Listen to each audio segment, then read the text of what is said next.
Capítulo 11. E ouviram os apóstolos e os irmãos que estavam na Judéia, que também os gentios tinham recebido a palavra de Deus. E subindo Pedro a Jerusalém, disputavam com ele os que eram da circuncisão, dizendo: Entraste em casa de homens incircuncisos e comeste com eles. Mas Pedro começou a fazer-lhes uma exposição por ordem, dizendo: Estando eu orando na cidade de Jope, tive num arrebatamento de sentidos uma visão. Via um vaso, como um grande lençol que descia do céu e vinha até junto de mim.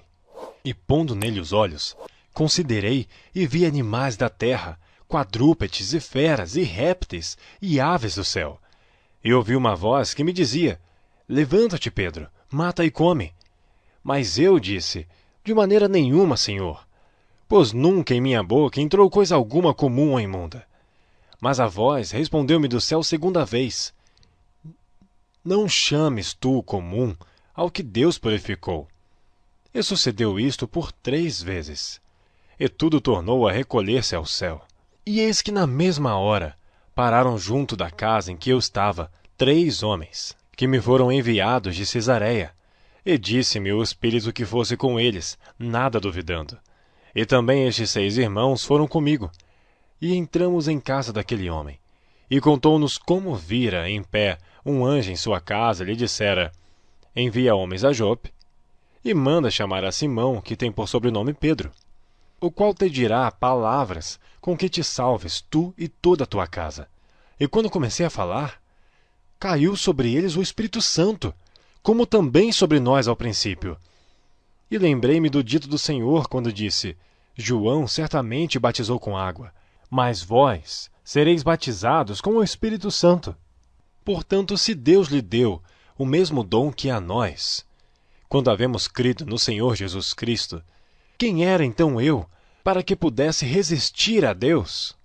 E ouvindo estas coisas, apaziguaram-se e glorificaram a Deus, dizendo: Na verdade, até aos gentios deu Deus o arrependimento para a vida. E os que foram dispersos pela perseguição que sucedeu por causa de Estevão, caminharam até a Fenícia, Chipre e Antioquia, não anunciando a ninguém a palavra, senão somente aos judeus. E havia entre eles alguns homens cíprios e cirenenses, os quais, entrando em Antioquia, falaram aos gregos, anunciando o Senhor Jesus. E a mão do Senhor era com eles, e grande número creu e se converteu ao Senhor.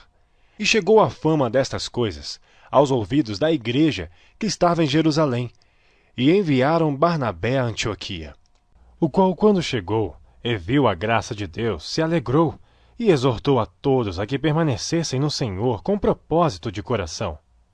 Porque era homem de bem e cheio do Espírito Santo e de fé, e muita gente se uniu ao Senhor. E partiu Barnabé para Tarso, a buscar Saulo, e achando-o, conduziu para Antioquia. E sucedeu que todo um ano se reuniram naquela igreja, e ensinaram muita gente. E em Antioquia foram os discípulos, pela primeira vez, chamados cristãos. E naqueles dias desceram profetas de Jerusalém para Antioquia. E levantando-se um deles, por nome Ágabo, dava a entender pelo Espírito que haveria uma grande fome em todo o mundo. E isso aconteceu no tempo de Cláudio César. E os discípulos determinaram mandar, cada um conforme o que pudesse, socorro aos irmãos que habitavam na Judéia. O que eles com efeito fizeram, enviando aos anciãos, por mão de Barnabé e de Saulo,